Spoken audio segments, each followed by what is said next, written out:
عروج کی طرف جاتے ہوئے راستے میں پھولوں کے بیج پھینکنے چاہیے۔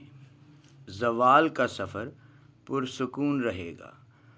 اگر کانٹے بچھا کر جائیں گے واپسی پر خاردار جھاڑیاں ملیں گی، اور واپسی کا سفر تو ہر صورت طے کرنا ہوتا ہے۔ ہماری زندگی میں بے شمار واقعات رونما ہوتے ہیں جن کو لاکھ کوشش کے باوجود ہم بھلا نہیں پاتے۔ ایسا ہی ایک ناقابل فراموش واقعہ آپ قارئین کے لیے بیان کر رہی ہوں، جو امید ہے آپ کو مدتوں یاد رہے گا۔ ایسا واقعات لکھنے کا مقصد یہ ہوتا ہے کہ شاید کوئی نصیحت پکڑے اور لکھنے کا حق ادا ہو جائے۔ ماموں یونس 4 بہن بھائیوں میں سے سب سے بڑے تھے۔ انہوں نے میٹرک تک تعلیم حاصل کر رکھی تھی۔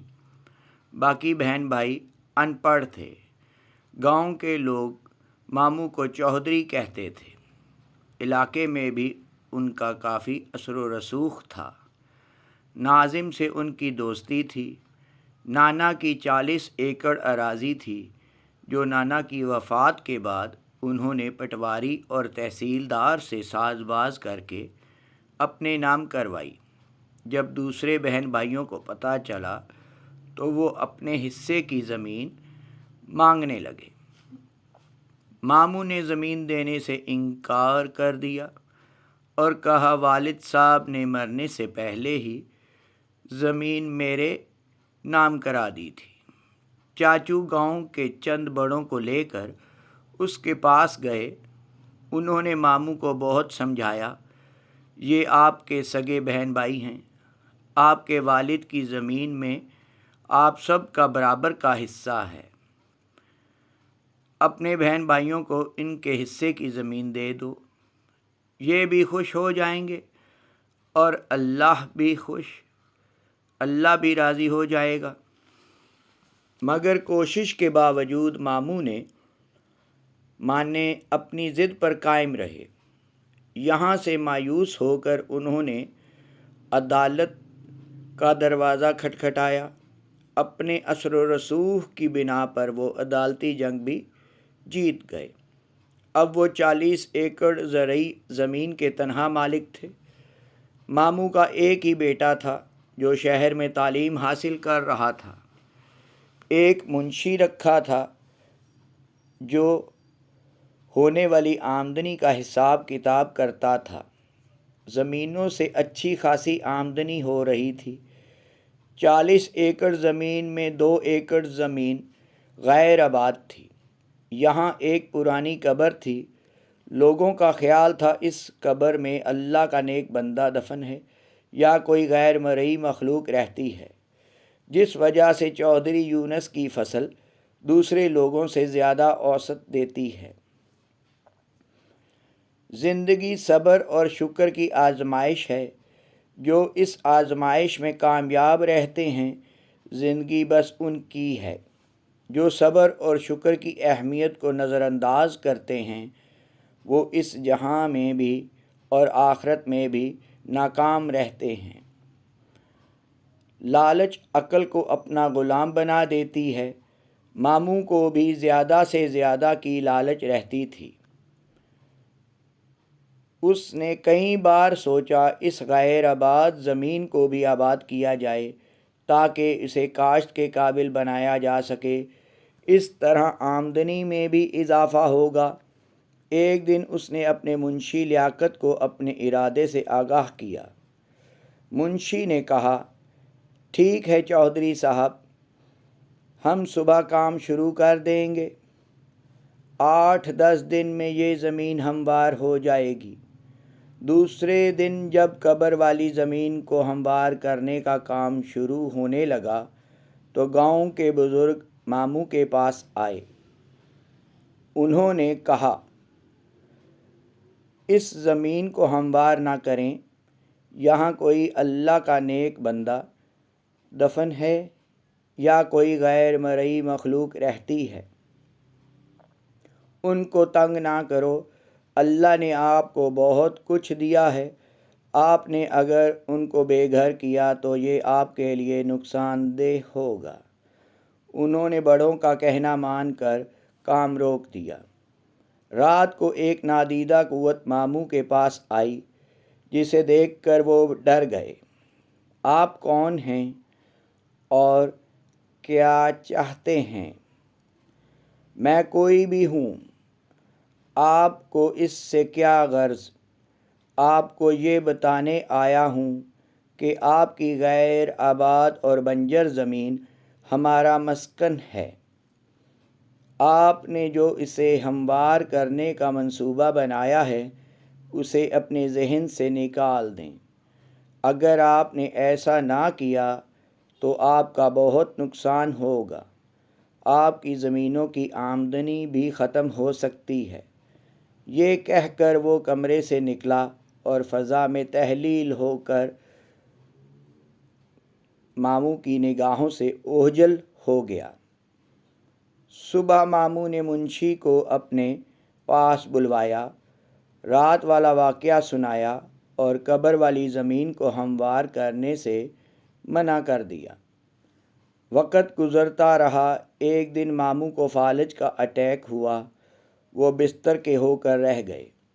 زمینوں کی دیکھ بھال اب ان کے بس کا کام نہیں تھا، لہٰذا ان کا بیٹا حارث تعلیم ادھوری چھوڑ کر واپس گاؤں آ گیا۔ اب وہ زمینوں کی نگرانی کرتا۔ اپنے باپ کی طرح حارث نے بھی یہ غیر آباد زمین کو ہموار کر کے اسے قابل کاشت بنانے کا ارادہ کر لیا۔ اس سلسلے میں جب اس نے منشی سے بات کی تو اس نے کہا، پہلے بڑے چودھری سے بات کر لیں، انہوں نے یہ زمین آباد کرنے سے منع کیا ہے۔ حارث نے اپنے والد صاحب سے بات کی۔ ماموں نے بتایا، یہاں غیر مرئی مخلوق رہتی ہے، اور اپنے ساتھ پیش آنے والا واقعہ بھی بیان کیا۔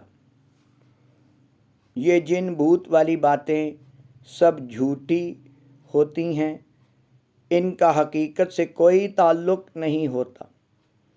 ہم نے اپنی زمین آباد کرنی ہے، کسی کی زمین پر قبضہ تو نہیں کر رہے جو ہمارا نقصان ہوگا۔ اگر یہاں نادیدہ قوتیں یا جن بھوت وغیرہ رہتے ہیں تو وہ کہیں دوسری جگہ جا کر آباد ہو جائیں گے۔ حارث کی باتیں سن کر ماموں پریشان ہو گئے۔ انہوں نے اپنے بیٹے کو بہت سمجھایا مگر وہ نہ سمجھا۔ منشی نے بھی اس کا حوصلہ بڑھایا۔ پھر جیسے ہی ٹریکٹروں نے کام شروع کیا، مغرب کی طرف سے کالی گھٹا اٹھی۔ دیکھتے ہی دیکھتے اس نے پورے گاؤں کو اپنی لپیٹ میں لے لیا۔ ہر طرف گرد و غبار اور اندھیرا چھانے لگا۔ اس طوفان سے صرف مسجد محفوظ تھی۔ پھر قبر والی جگہ پر زوردار دھماکہ ہوا۔ کام کرنے والے ٹریکٹر کلا بازیاں کھاتے خشک پتوں کی طرح دور جا کر گرے۔ یہی حال ڈرائیوروں اور کام کرنے والے مزدوروں کا تھا۔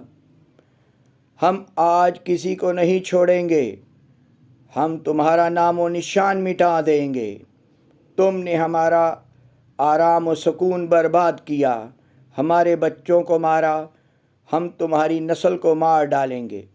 یہ آوازیں اس قدر خوفناک اور کرخت تھیں کہ ہر ذی روح کو خوف آنے لگا۔ ہر طرف آہ و بکا اور قیامت صغریٰ برپا تھی۔ ایک نادیدہ قوت حارث کو اٹھا کر چھت تک لے گئی اور پھر ایک دم ہی چھوڑ دیا۔ وہ دھڑم سے فرش پر کمر کے بل گرا۔ اس کو کافی چوٹیں آئیں۔ بھلا ہو اس مؤذن کا جس نے اللہ اکبر کہہ کر ظہر کی اذان شروع کی۔ اذان کے کلمات سنتے ہی ہر طرف سکون ہو گیا۔ گاؤں کے لوگ مسجد کی طرف دوڑے۔ مسجد کا صحن زیادہ وسیع نہیں تھا کہ گاؤں کے سارے لوگ اس میں سما جاتے۔ لوگ امام مسجد سے دعا کی اپیل کرنے لگے۔ امام مسجد نے دعا کرائی، اے مخلوق خدا، ان غریب لوگوں کا تو کوئی قصور نہیں، یہ چودھری کے ہاں مزدوری کر کے اپنا اور بچوں کا پیٹ پالتے ہیں۔ آج بھی یہ لوگ وہاں مزدوری کرنے گئے تھے۔ یہ لوگ آپ کی بستی سے بے خبر تھے، انجانے میں جو غلطی کر بیٹھے ہیں اس غلطی کی معافی چاہتے ہیں، ہو سکے تو چودھری صاحب کو بھی معاف کر دیں۔ یہ سب شرمندہ ہیں، آئندہ کبھی آپ کو بستی کی طرف نہیں جائیں گے۔ پھر اچانک سفید لباس پہنے ایک بزرگ سامنے آئے۔ اے آدم کی اولاد، ہم بھی آپ کی طرح خدائے بزرگ و برتر کی پیداوار ہیں۔ ہم نے اپنے آپ کو گم رہنے والی مخلوق ہیں۔ ہم بے وجہ کسی کو پریشان نہیں کرتے اور نہ ہی ہم نے کبھی آپ کا برا سوچا ہے۔ اگر ہم نے کسی کے ساتھ برا سلوک کیا تو وہ سامنے آئے، ہم سزا بھگتنے کو تیار ہیں۔ اپنے گریبانوں میں جھانکو، آپ کا دین اسلام تو امن و شانتی کا درس دیتا ہے۔ بردباری اور تحمل اس کے اصول ہیں، صراط مستقیم اس کی راہ ہے اور سچائی اور انصاف جذبہ ایمان ہے۔ چودھری یونس اور اس کے بیٹے کا کردار سب کے سامنے ہے۔ لالچ کی ہوس نے ان کو انسان سے حیوان بنا دیا ہے۔ جھوٹی شان و شوکت بڑھانے کے لیے انہوں نے اپنوں کا حق مارا ہے، بہن بھائیوں کی زندگی عذاب بنا دی۔ جاؤ، ہم نے تمہیں معاف کیا، پھر کبھی بھول کر بھی ہماری بستی کی طرف مت آنا۔ دوبارہ غلطی کی تو ہم معاف نہیں کریں گے۔ یاد رکھو، اس وقت ہم خوف خدا سے آپ لوگوں کو معاف کر رہے ہیں، مگر چودھری یونس اور اس کے بیٹے کو کبھی معاف نہیں کریں گے۔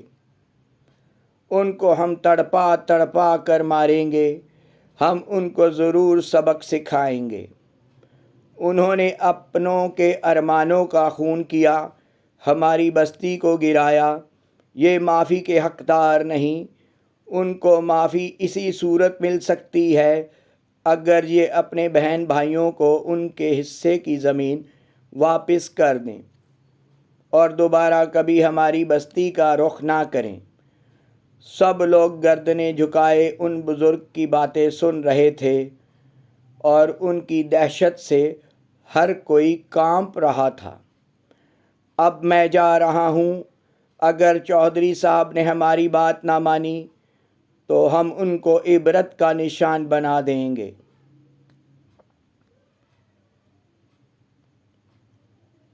وہ بزرگ چند قدم پیچھے کی طرف اور پھر غائب ہو گئے۔ امام مسجد نے لوگوں کو مخاطب کیا، ہم سے غلطی ہو گئی ہے، اس غلطی کے ازالے کے لیے ہمیں دوبارہ اسی مخلوق کی منت سماجت اور قبر والی جگہ پر خیرات کرنا ہوگی۔ ہمیں ہر حال میں اس مخلوق کو راضی کرنا ہوگا۔ اگر ہم نے ایسا نہ کیا تو پورا گاؤں راکھ کا ڈھیر بن جائے گا۔ اسی وقت گاؤں کے ہر بندے نے اپنی حیثیت کے مطابق امام مسجد کو پیسے جمع کرائے اور شام کو قبر والی جگہ پر خیرات کی گئی۔